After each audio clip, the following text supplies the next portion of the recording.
Sampah di Pantai Loji, Jawa Barat yang viral mencapai 100 ton.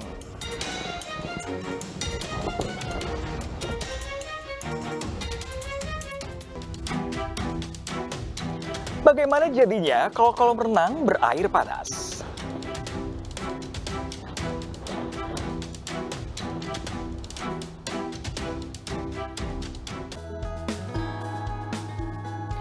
Setelah mengukur sejarah buruk dunia badminton Indonesia, PBSI minta maaf.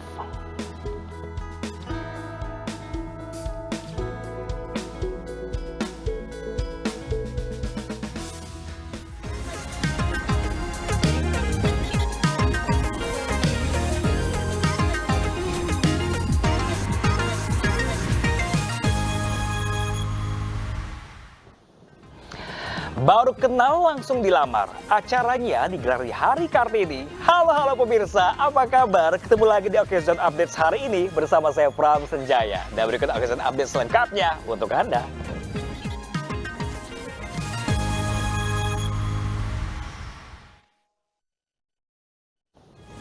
Ya pemirsa, Occasion hari ini dibuka dari kabar Pantai Cibutun, Jawa Barat yang sempat viral karena aksi Pandawara.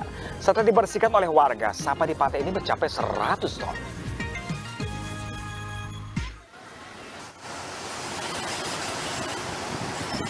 Ratusan warga dan tim gabungan dari TNI Polri bergotong royong membersihkan sampah yang masih menumpuk di Pantai Loji, Sukabumi, Jawa Barat.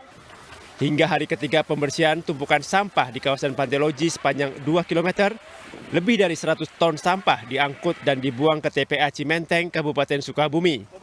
Di hari ketiga ini, kelompok peduli lingkungan Pandawara Group juga ikut bergabung melakukan pembersihan sampah yang menggunung.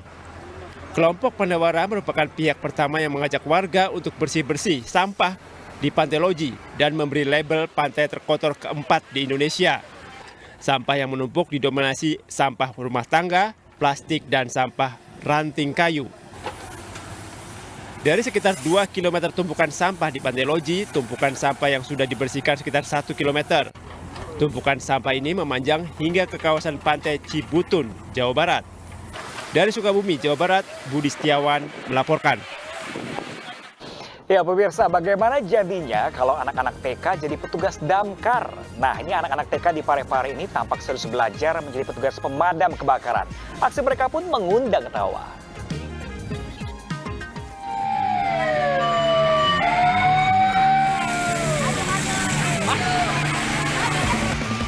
Inilah keseruan siswa Taman Kanak-Kanak saat mengikuti aktivitas sehari menjadi petugas pemadam kebakaran di kantor Dinas Pemadam Kebakaran Kota Parepare, Sulawesi Selatan.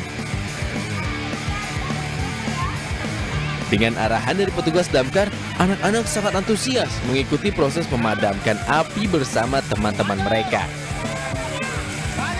Selain diajari cara memadamkan api, anak-anak ini juga diajar keliling dengan menggunakan mobil pemadam kebakaran. Kegiatan belajar di luar kelas ini bertujuan untuk mengenalkan profesi pemadam kebakaran kepada anak-anak usia dini. Belajar menjadi petugas pemadam kebakaran ini pun menjadi hiburan tersendiri bagi anak-anak. Dari Parepare, Sulawesi Selatan, Erwin Eka Pratama, iNews melaporkan. Sementara itu pemirsa, seorang pria di Mandailing Natal, Sumatera Utara diserang seekor babi hutan hingga terluka.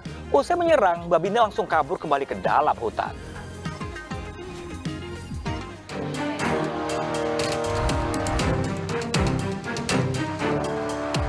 Sofyan Nasution, warga desa Kayu Laut, Penyambungan Selatan, Mandailing Natal, Sumatera Utara, kini masih menjalani perawatan di rumah sakit usai diserang seekor babi hutan yang masuk ke perkampungan.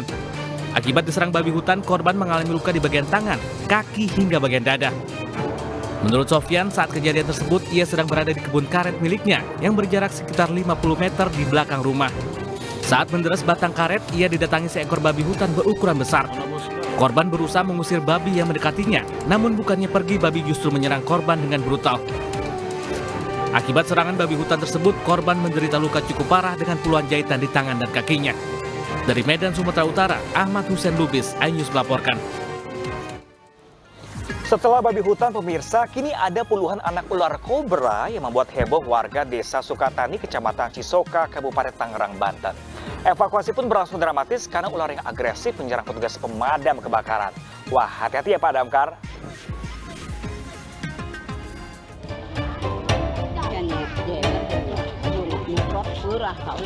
Petugas damkar mengevakuasi puluhan anak ular kobra dari rumah warga di Desa Sukatani, Kecamatan Cisoka, Kabupaten Tangerang, Banten.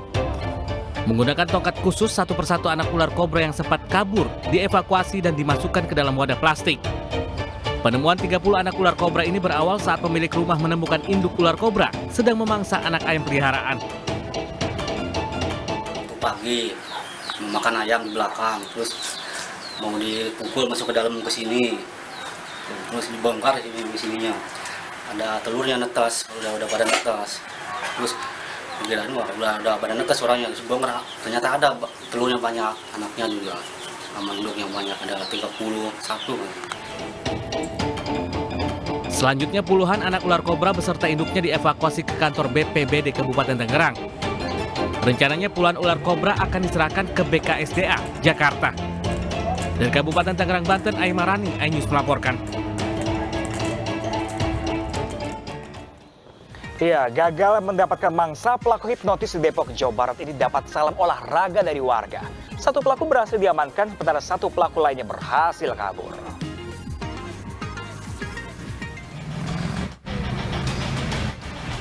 Pria yang diduga pelaku hipnotis ini babak belur setelah dihajar warga yang geram terhadap pelaku. Apalagi warga melihat sang korban bocah laki-laki terlihat lemas tak berdaya. Menurut warga, pelaku berjumlah 2 orang menggunakan sepeda motor. Satu pelaku menjadi eksekutor menghampiri seorang bocah laki-laki yang sedang mengendarai motor dan menepuk bahunya. Usai korban terlihat linglung, pelaku tersebut meminta kunci motor korban. Satu pelaku yang berhasil diamankan warga pun diserahkan ke pihak kepolisian, sementara satu pelaku lainnya berhasil melarikan diri. Dari Depok, Jawa Barat, Iyung Rizky, iNews melaporkan. Kita beralih ke informasi lainnya, pemirsa. Kain tenun khas Tidore serta tarian khas Betawi memeriahkan acara Festival Nusantara yang digelar di Paris, Prancis. Acara ini merupakan bagian dari Paris Fashion Week.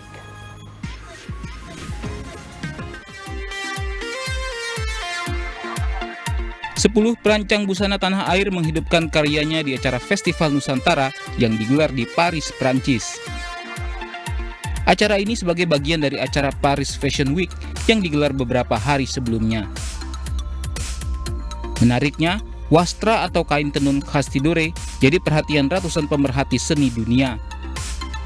Warna natural dan desain elegan menarik jadi perhatian publik. Tak hanya pagelaran busana khas Indonesia, juga ditampilkan beragam kesenian tradisional, seperti tari Betawi dan tarian khas daerah lainnya. Fête del Archipel atau Festival Nusantara digelar KBRI Paris dengan harapan acara ini akan meningkatkan citra Indonesia di mata publik Prancis dan dunia.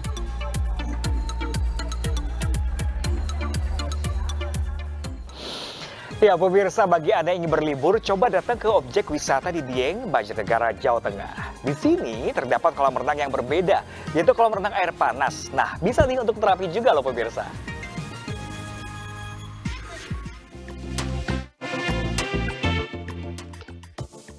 Siang-siang mandi di kolam air hangat. Enak kali ya. Nah, ini seperti yang Anda sedang saksikan ada di objek wisata The Kiano Dataran Tinggi Dieng, Banjarnegara, Jawa Tengah. Pengunjung yang datang kelihatan menikmati banget mandi di kolam renang dengan sensasi air hangat dengan uap panas belerang. Lokasinya berada di puncak ketinggian 2.300 meter di atas permukaan laut. Air panas yang ditampung juga banyak, ada 3 kolam renang. Untuk anak-anak bisa bermain di kolam permainan, sementara untuk dewasa bisa di kolam berukuran 6 x 12 meter dengan suhu mencapai 60 derajat Celcius. Kolam air hangat ini juga sekaligus bisa untuk terapi. Kandungan uap belerang dengan kadar aman dan sensasi kehangatan bak dipijat bisa menjadi relaksasi tersendiri bagi wisatawan. Cukup dengan membayar tiket 20.000, pengunjung bisa memanjakan diri sepuasnya.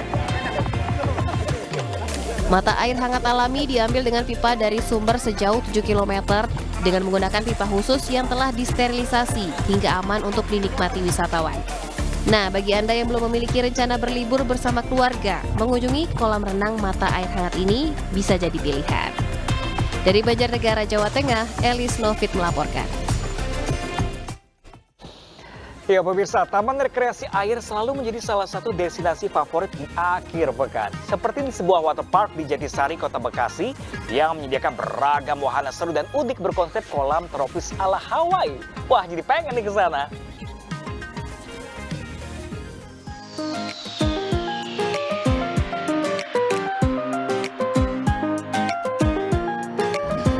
Mengusung konsep unik nuansa tropis ala Hawaii, tempat wisata air Ohana Water Park di Jatisari, Kota Bekasi menjadi salah satu pilihan rekreasi keluarga di akhir pekan. Beragam fasilitas yang tersedia seperti perosotan air donat slide, wahana kolam arus, dan kolam sensasi Olimpik menjadi daya tarik tersendiri siapapun yang datang. Terlebih yang terfavorit, kolam pesta busa atau party foam. Para pengunjung dari anak-anak hingga dewasa merasakan sensasi berenang sambil bermain salju. Selain taman bermain air, juga tersedia panggung hiburan dan area tempat gathering di sekitar kolam. Buka dari pukul 9 pagi hingga 5 sore, harga tiket yang ditawarkan cukup terjangkau, Rp40.000 di hari biasa dan Rp60.000 di setiap akhir pekannya. Nah pemirsa, saya sudah mencoba wahana bermain di waterpark ini, sangat seru dan juga menyenangkan sekali bukan? Dan bisa menjadi referensi Anda berlibur di akhir pekan. Dari Bekasi, Jawa Barat, Anissa Septiarani, Rama Romadona, iNews melaporkan. Sementara itu, pemirsa, Presiden Jokowi menunjuk Kepala Badan Pangan Nasional Arief Prasetyo Adi sebagai pelaksana tugas Menteri Pertanian. Hal itu usai Syahrul Yassin Limpo mengundurkan diri dari jabatannya sebagai Menteri Pertanian.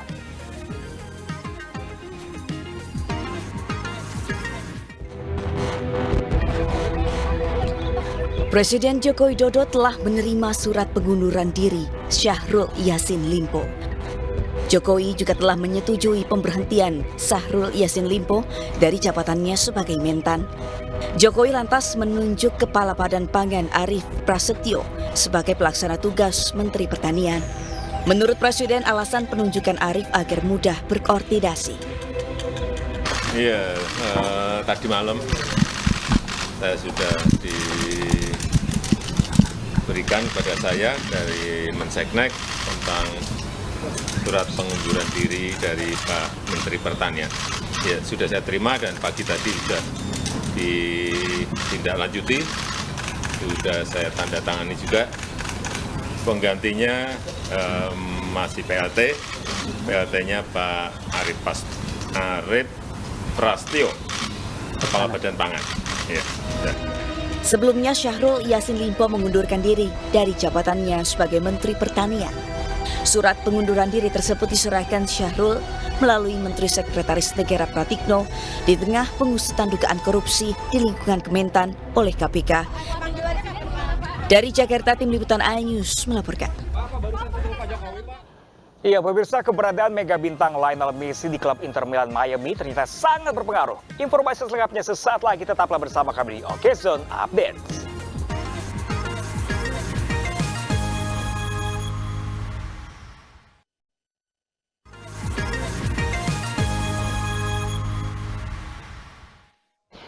Tiba di kampung halaman Amelia Nurshifa, atlet sepeda Indonesia yang meraih medali emas Asian Games diarak warga.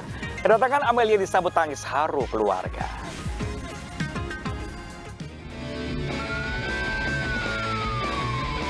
Pulang ke kampung halamannya di Desa Watu Tengah, Prakan, Temanggung, Alia Nurshifa, atlet sepeda peraih medali emas Asian Games, disambut meriah warga, sempat diarak keliling kampung. Kedatangan Amelia pun disambut isak tangis haru keluarga. Amelia mengaku tak menyangka bisa meraih medali emas meski sempat cedera saat latihan. Kalau target dari isi, yang penting medali. Nyangka nggak dapat emas, Mbak? Kalau emas enggak. Orang tua Amelia pun mengaku sempat berhutang jutaan rupiah untuk bisa membelikan sepeda bagi anaknya. Target selanjutnya, Amelia akan tampil semaksimal mungkin untuk bisa ikut dalam Olimpiade Paris, Prancis. Dari Temanggung, Jawa Tengah, Didik Dono Hartono, iNews melaporkan. Sementara itu pemirsa, setelah menorehkan sejarah buruk dunia badminton Indonesia, PBSI akhirnya meminta maaf dan mengaku siap bertanggung jawab.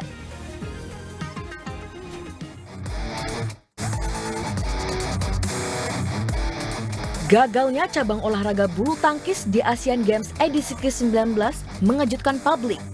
Pasalnya, baru kali ini Indonesia tak menyumbangkan medali, bahkan harus tersingkir di babak perempat final Asian Games.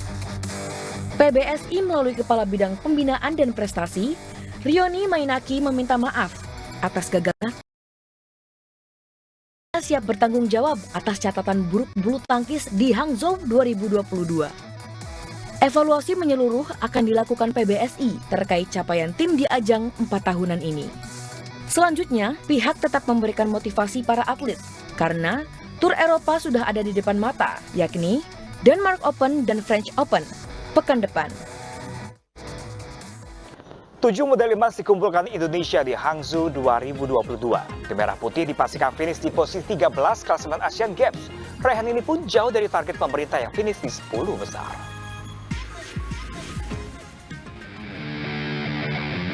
Indonesia harus puas bertengger di posisi 13 klasemen Asian Games 2022.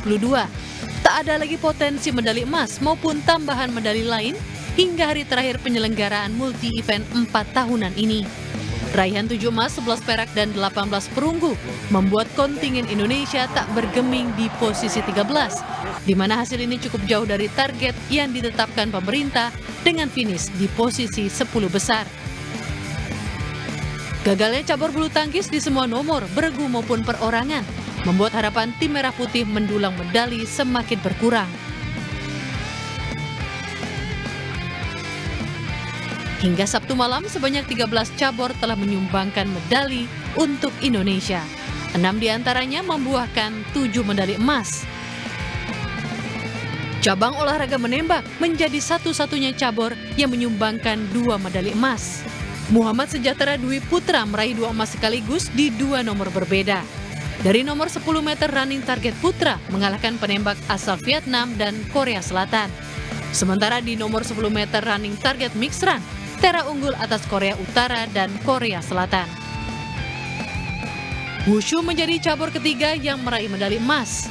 Haris Horatius yang turun di nomor Nankuan dan Nangun Putra sukses menjadi yang terbaik di atas wakil Korea Selatan dan Hong Kong. Emas keempat dipersembahkan Amelia Nurshifa dari cabur sepeda BMX. Atlet berusia 20 tahun ini menjadi yang terbaik dan mengalahkan wakil tuan rumah serta rekan senegaranya Jasmine Azahra Setiabudi.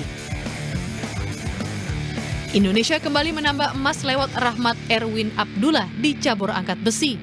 Tampil di kelas 73 kg putra, Rahmat sukses memecahkan rekor Asian Games, Asia, dan rekor dunia untuk angkatan clean and jerk dan total. Panjat tebing menyumbangkan medali emas ke-6. Desak Mada Rita Kusuma Dewi berhasil menjadi yang tercepat dari nomor speed putri dan memecahkan rekor Asia. Terakhir, emas ke-7 disumbangkan tim Dragon Boat atau perahu naga. Indonesia menjadi yang tercepat dengan catatan waktu 4 menit 31,135 detik di nomor 1000 meter putra. Finish di posisi 13 membuat target pemerintah meleset. Diharapkan adanya evaluasi mendalam terhadap sejumlah cabang olahraga agar nantinya dapat mengikuti dan bersinar di ajang bergengsi selanjutnya, yakni Olimpiade di Paris, Prancis tahun depan. Ya, pemirsa, keberadaan mega bintang Lionel Messi di klub Inter Miami ternyata sangat berpengaruh pada performa klub milik David Beckham itu. Setelah mendulang sederet kemenangan, Inter Miami akhirnya sulit meraih kemenangan setelah bintang Argentina itu absen di 4 laga.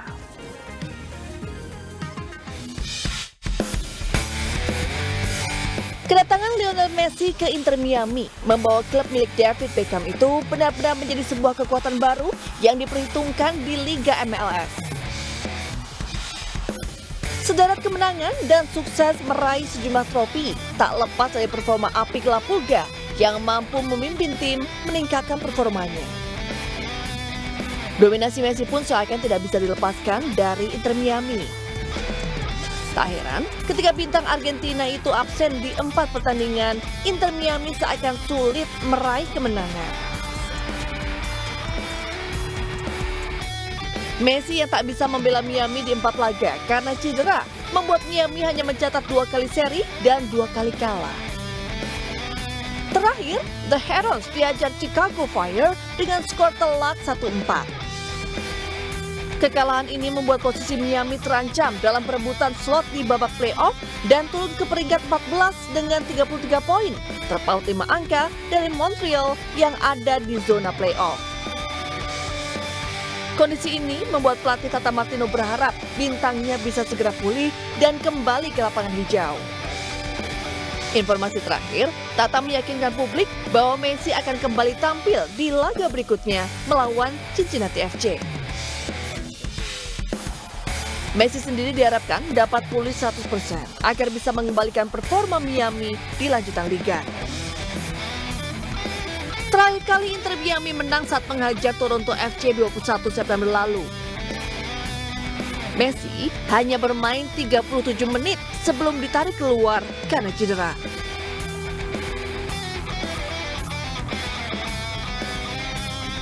Namun, peraih 7 gelar Ballon d'Or itu diketahui sudah kembali berlatih secara terpisah bersama klub. Tata Martino pun yakin peluang masuk ke babak playoff masih terbuka dengan memaksimalkan laga tersisa termasuk kontra Cincinnati FC 8 Oktober besok.